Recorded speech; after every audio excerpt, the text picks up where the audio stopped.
My breath hitched. What I heard next shattered every illusion I'd meticulously built around us. She didn't see me lingering by the towering abstract sculpture when she spoke, her voice carrying across the rooftop lounge of the Metropole Museum.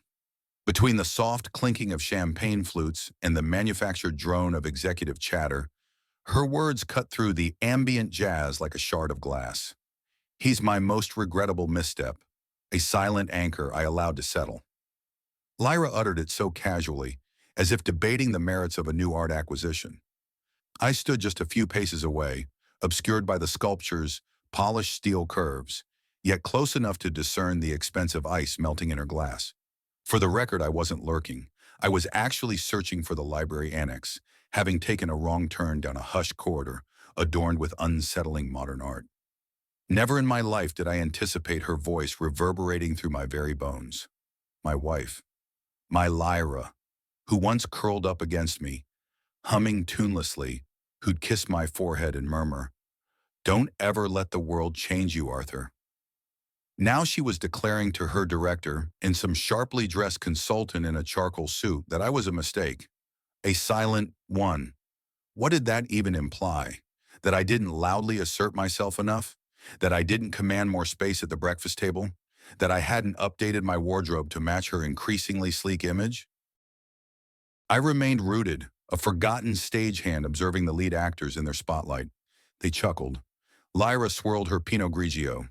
The consultant, Brooks Halford, leaned in, a fraction too close, and then she smiled. That same immaculate, crowd-pleasing smile she reserved for charity galas and thinly veiled apologies. An hour later, that smile would vanish. And not because I'd caused a scene. I didn't upend a hors d'oeuvres table. I didn't shout. I did something far more profound. I let go, without a single ripple, right in front of everyone. When I finally returned to the main hall, I didn't rejoin our table. Instead, I drifted around the room once, feigning admiration for the illuminated city skyline. But in truth, I was simply buying time, watching her. Lyra was at the epicenter, her laughter ringing out amongst that same cluster of faces, her hands gesturing as if conducting an invisible symphony of her own importance. Her shoulders were squared, her posture regal, her wineglass perpetually full. In that moment, it struck me. I wasn't her husband tonight. I was merely an accessory, another polished detail to complete her carefully curated persona. A server passed, tray laden with champagne flutes, and I plucked one without conscious thought. I barely tolerate champagne. It simply gave my hands something to do, while my mind raced in frantic circles. I began to survey the venue as if I were an accidental guest at a stranger's exclusive gathering. Everything felt profoundly wrong within my own skin. My jacket sleeves suddenly too tight, my breathing too audible, my presence both glaringly obvious and utterly invisible. It hit me. She hadn't even registered my absence for nearly 40 minutes. When my path finally brought me to her, she caught my eye and offered that practiced smile, the one that no longer reached her startling blue gaze. "There you are," she purred, looping her arm through mine, as if she hadn't just branded me her biggest mistake to two near strangers. "Was beginning to think you'd slipped out?" I should have said something then. I should have asked, "Do you truly see me as your mistake?" But I didn't. I let out a nervous chuckle, the sound of a man desperately trying to keep the air from escaping his lungs. I nodded along to some anecdote her director shared about an acquisition, even complimented the truffle-infused canapes, which tasted like damp cardboard. I played my role. I always played my role. That's what she appreciated about me, wasn't it? Predictable, amenable, safe. Here's what no one tells you about quiet exits. Under the table, my phone glowed. I was scrolling through train schedules, mapping out escape routes, reserving hotel rooms, anywhere but here. I wasn't going to make a spectacle. I wasn't that man. I simply yearned to vanish from the script she'd penned for me without a single word of dissent. No dramatic fireworks, just profound silence. By the time the dessert cart arrived, I already had a small duffel stashed in a locker at Grand Central, and a message half composed to my older brother. Lyra continued her performance, and I continued to watch the clock. By the time petite fours and artisanal espressos were offered, I was already halfway gone. Not physically, but mentally. Every polite laugh I offered was a silent farewell. Every clink of a porcelain spoon against a cup was a step further out the door. I sat beside her, pretending nothing had shifted, but inside I was miles away, desperately trying to recall who Arthur Layton was before he'd shrunk himself to fit her version of a man, before he'd learned how to disappear in plain sight. At one point, she leaned closer, her fingers lightly brushing my knee, and whispered something about how utterly draining these corporate events could be. I fixated on her fingers, polished nails devoid of a ring. She'd stopped wearing it 2 months ago, claiming it clashed with her new minimalist watch. I'd believed her, or perhaps I wanted to. That's the insidious nature of small betrayals. They never shout their presence. They chip away in relentless silence until nothing remains but a hollow shell. When the light softened for the keynote speeches, I excused myself, claimed I needed fresh air. Lyra didn't even glance up from her phone, probably texting one of her industry contacts, or perhaps the consultant who'd made that "still time to escape" joke. I didn't know. I didn't ask. I didn't care.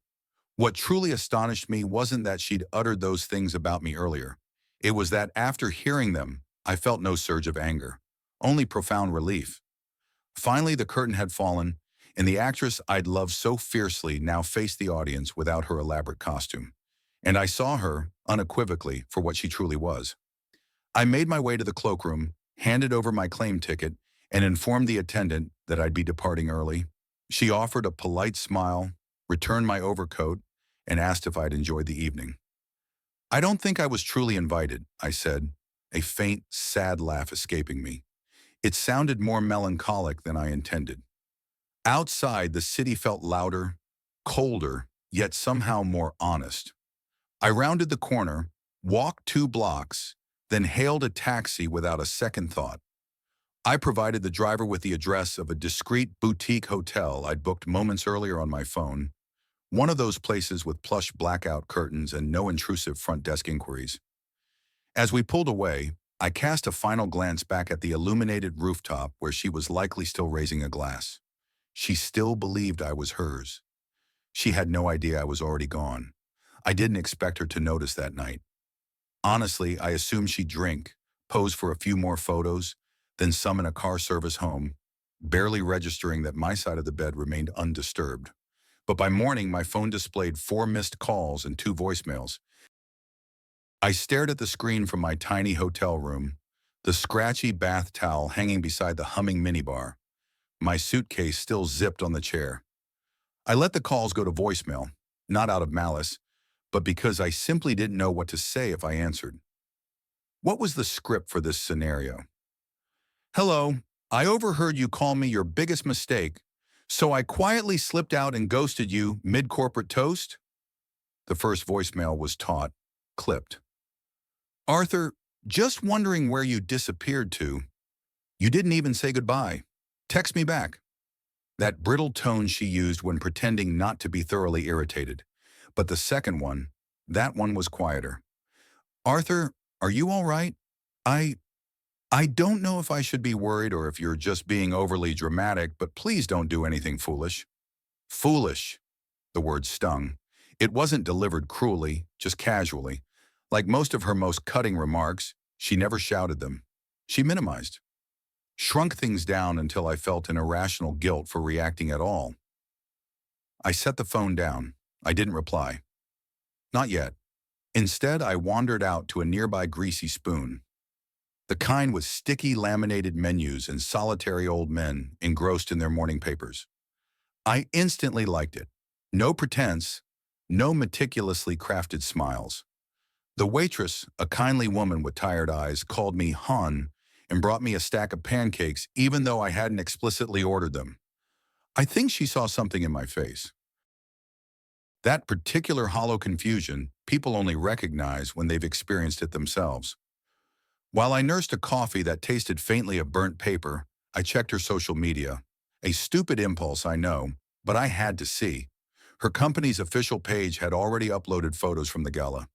There she was, center stage, clutching an award. That same practiced smile firmly in place, not a strand of her blonde bob out of place. You would never suspect her husband had quietly exited mid-dinner. You wouldn't know anything was amiss. But then I noticed something else, a tag. One of her junior colleagues had uploaded a short, shaky video clip, and in the background, just a fleeting flicker of a second, I saw her laughing with Brooks Halford, the consultant in the charcoal suit again. Too close. His hand rested subtly on her lower back. Hers didn't move away.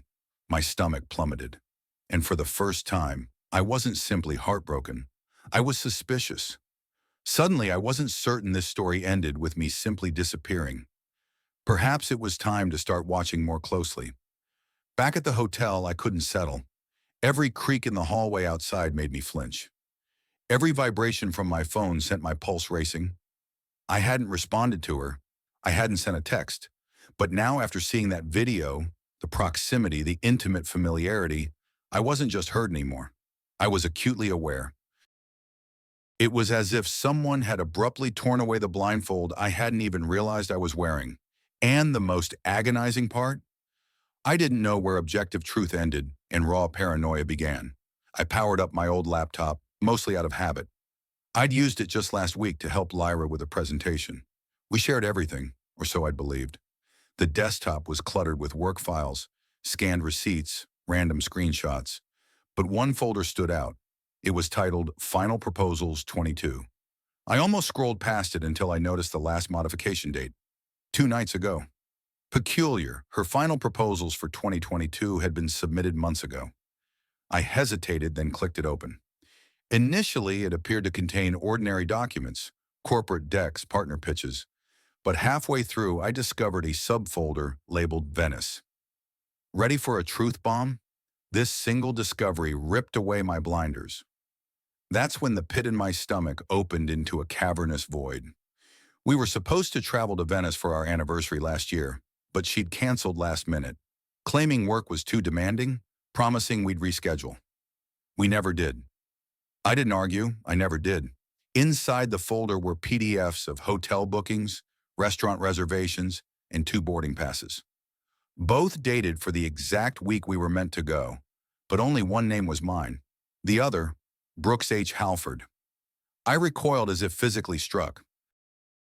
Brooks, her consultant, the charcoal suit, the back-touching, the wine-pouring Brooks. The one she playfully referred to as her work husband. I used to roll my eyes at that. I even shook his hand once at a summer barbecue. And now I was staring at a record of their shared hotel suite in Venice. While I'd spent that same week at home fixing a perpetually leaking faucet she never even noticed was broken. I didn't weep. I didn't hurl the laptop across the cramped room. I simply closed the screen gently, as if afraid it might scream. This wasn't just a mistake anymore. It was something far more deliberate, and I was done pretending not to see it. I didn't sleep that night. Not even a wink. I lay in that stiff hotel bed, staring at the dimly lit ceiling, counting every shadow like it might hold a different explanation.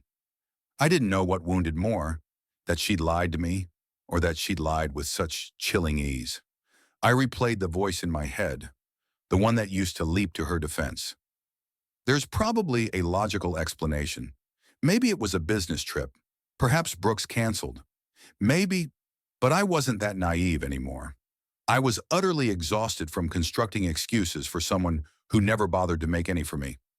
By morning, I still hadn't replied. She'd stopped calling sometime after 2 a.m., but at 8:14 sharp, a single message arrived. "Are you okay? I don't understand what happened. Please come home." No inquiry about why I'd left. No hint of an apology.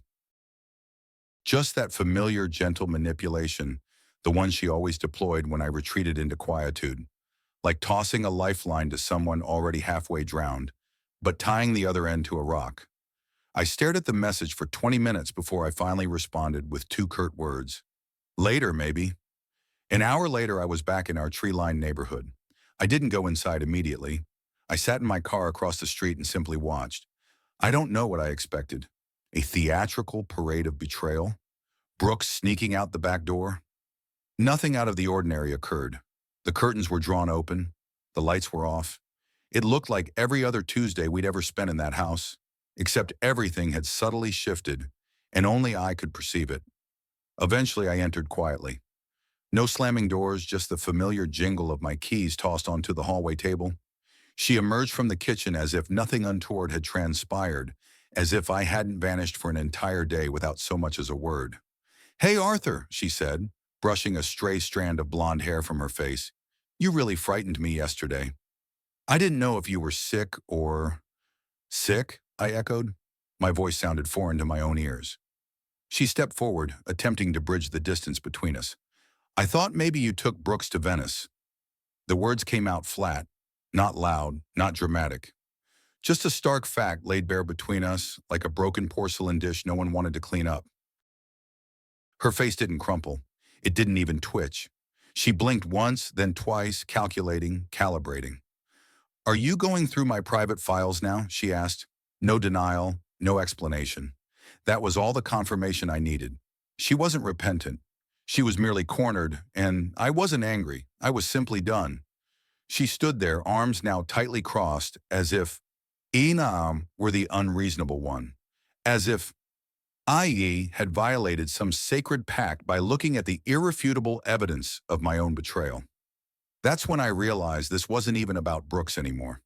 It wasn't about Venice or the casual lies or the folder she hadn't bothered to hide.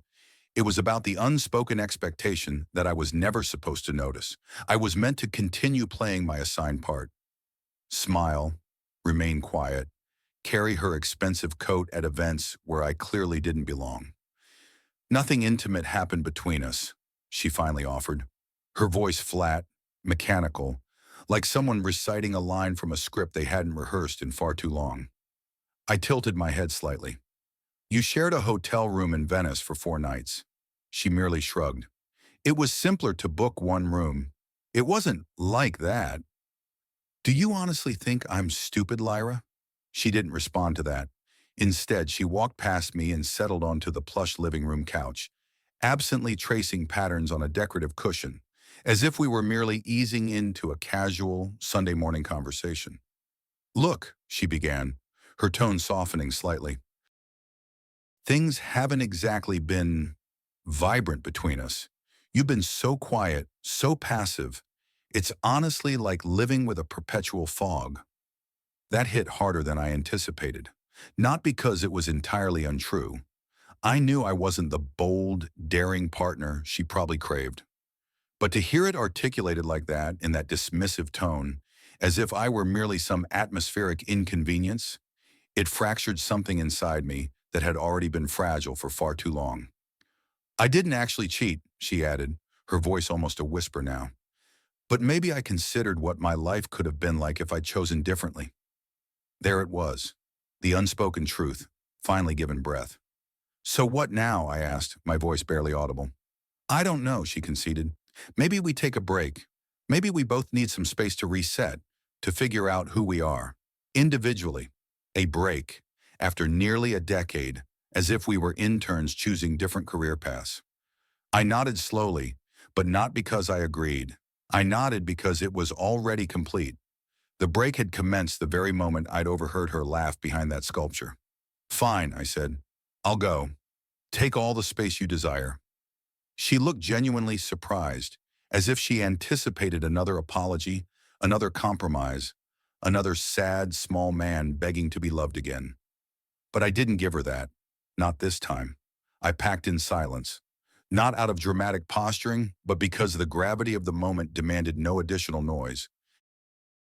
There were no ultimatums, no shouting matches, no grand theatrical declarations. Just a man meticulously folding shirts into a suitcase while his wife sat across the room, meticulously pretending not to care as much as she undoubtedly did. The fundamental difference between us? I had already mourned the end. She was only just now realizing it had arrived. When I zipped the bag closed, she finally looked up. "So that's it?" she asked, her voice barely a murmur. I paused, my hand resting on the handle. "Yes, Lyra, that's it." She didn't cry. She didn't follow me out. She just remained seated, like someone who'd waited far too long to hit the undo button. The house no longer felt like mine. Perhaps it never truly had. I left my keys on the kitchen counter, walked past the framed photos on the wall, snapshots of people we no longer were, and closed the door behind me, not with anger, but with an absolute quiet finality. I stayed with my brother Marcus for a few weeks. It was awkward initially. He didn't know what to say, and I didn't feel inclined to explain, but something unexpected occurred during those days. I started to laugh again, not loudly, not in front of anyone, but softly, almost privately, when things felt genuinely light, like walking into a new coffee shop and not agonizing over what someone else might want from the menu, or drifting off to sleep without that familiar tight knot in my chest. It wasn't some grand overnight transformation. I didn't magically become a better man, but I did begin to remember who Arthur Layton was before he became another person's shadow. Lyra and I haven't communicated much since. We're navigating the paperwork, the logistics, the mundane adult aspects of endings. But in the quiet corners of this new solitary life, I've discovered something profoundly close to peace, and perhaps that is more than enough. If you've read this far, thank you for listening. What if the quietest exits make the loudest statements? Sometimes the most monumental decisions are indeed the silent ones, the ones where you simply, undeniably choose yourself. Now, I've got a question for you. What's one pivotal historical moment, grand or subtle, that fundamentally altered the course of everything for someone? Drop your insights in the comments. I'd love to read about the turning points that shaped the world, and perhaps even yours. This has been a story from the Quiet Chronicle, where every narrative begins with the truth we almost didn't dare to tell. Until next time.